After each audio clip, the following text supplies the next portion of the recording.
بسم اللہ الرحمن الرحیم۔ السلام علیکم۔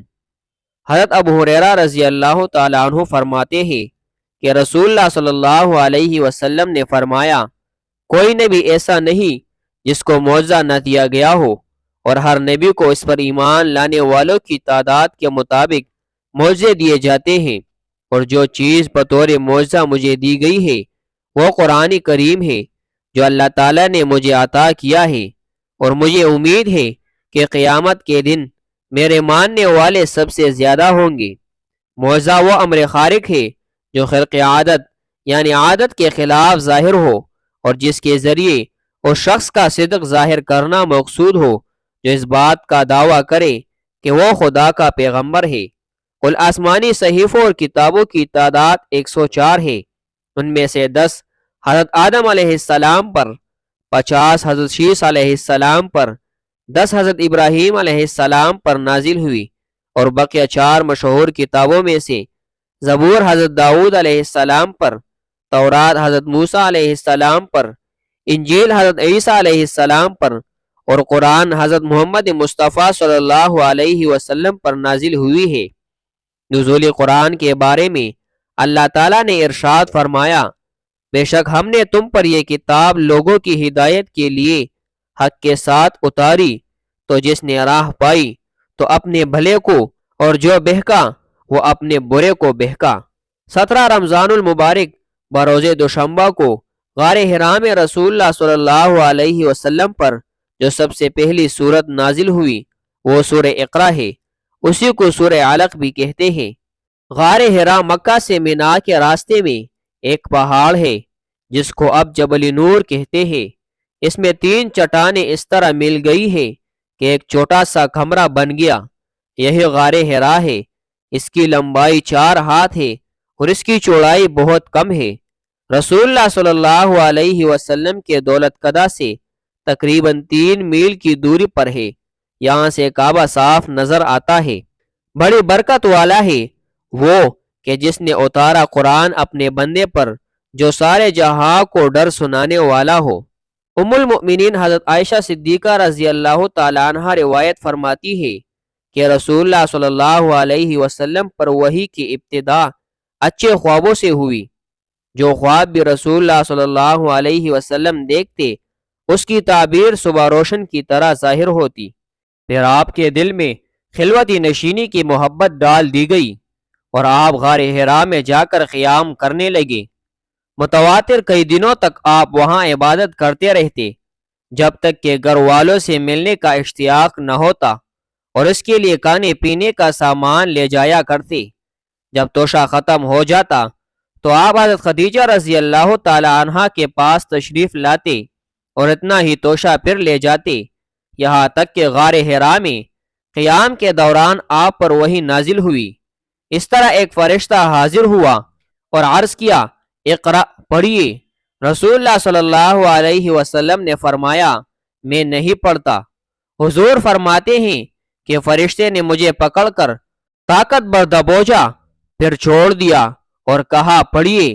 میں نے کہا میں نہیں پڑھتا، تو اس نے مجھے پھر پکڑا اور دوسری مرتبہ بھی مجھ کو طاقت بر دبوچا اور چھوڑ کر کہا پڑھیے۔ میں نے پھر کہا میں نہیں پڑھتا۔ حضور فرماتے ہیں کہ فرشتے نے مجھے پھر پکڑا اور تیسری مرتبہ طاقت بر دبوچا اور پھر چھوڑ دیا اور کہا پڑھو اپنے رب کے نام سے جس نے پیدا کیا، آدمی کو خون کے پٹک سے بنایا۔ پڑھو اور تمہارا رب ہی سب سے بڑا کریم ہے جس نے قلم سے لکھنا سکھایا، آدمی کو سکھایا جو نہ جانتا تھا۔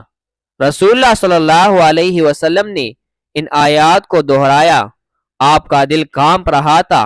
آپ حضرت بی بی خدیجہ رضی اللہ تعالیٰ عنہ کے پاس آئے اور فرمایا، مجھے کمبل اڑا دو۔ حضرت خدیجہ نے کمبل اڑا دیا، یہاں تک کہ آپ کا خوف جاتا رہا۔ آپ نے ان کو سارا واقعہ سنایا اور فرمایا، میری جان کو خطرہ محسوس ہوتا ہے۔ ام المؤمنین حضرت خدیجہ رضی اللہ تعالیٰ عنہ نے فرمایا، ہرگز نہیں، خدا کی قسم، اللہ تعالیٰ آپ کو کبھی رسوا نہیں فرمائے گا۔ آپ تو صلہ رحمی کرنے والے، کمزوروں کا بوجھ اٹھانے والے، محتاجوں کے لیے کمانے والے، مہمان نوازی کرنے والے اور راہ حق میں مصائب جھیلنے والے ہیں۔ حضرت خدیجہ الکبریٰ رضی اللہ تعالیٰ عنہ رسول اللہ صلی اللہ علیہ وسلم کو لے کر جناب ورقہ بن نوفل کے پاس گئی، جو ام المؤمنین حضرت خدیجہ کے چچا زاد تھے۔ وہ زمانے جاہلیت میں نصرانی ہو گئے تھے، عبرانی زبان میں انجیل لکھا کرتے تھے، اور اس وقت وہ بہت بوڑھے اور نابینا ہو چکے تھے۔ ام المؤمنین نے فرمایا، اپنے بھتیجے محمد صلی اللہ علیہ وسلم کی بات سنیں۔ حضرت ورقہ بن نوفل نے رسول اللہ صلی اللہ علیہ وسلم سے دریافت کیا، برادر زادے، آپ نے کیا دیکھا ہے؟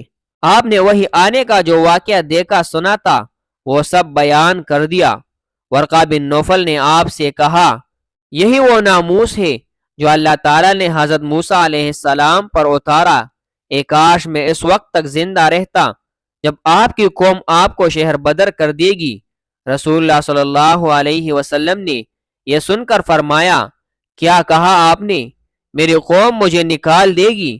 ورقہ نے کہا، جی ہاں، جو پیغام آپ لے کر آئے ہیں، ایسا پیغام جب بھی کوئی لے کر آیا ہے، لوگوں کی اس سے عداوت و دشمنی بڑھتی گئی۔ اگر میں آپ کا زمانہ پاؤں گا تو پوری طرح آپ کا تعاون کروں گا۔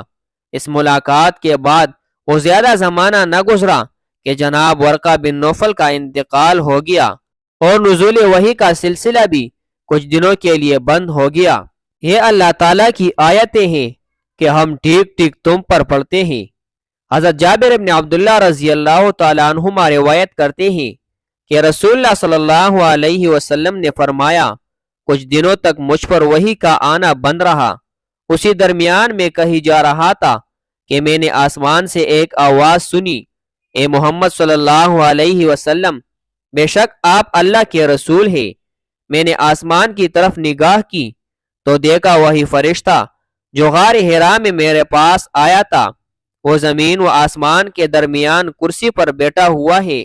اسے دیکھ کر مجھ پر رعب ہوا، یہاں تک کہ میں زمین کی طرف گر پڑا۔ میں حضرت خدیجہ رضی اللہ تعالیٰ عنہ کے پاس آ گیا اور ان سے کہا، مجھے بالا پوش اڑاؤ، مجھے بالا پوش اڑاؤ۔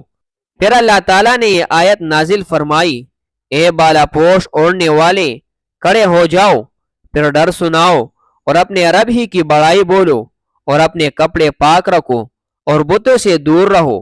پھر اس کے بعد وہی الہی آنے کا سلسلہ تیز ہو گیا اور مجھ پر لگاتار وہی آنے لگی۔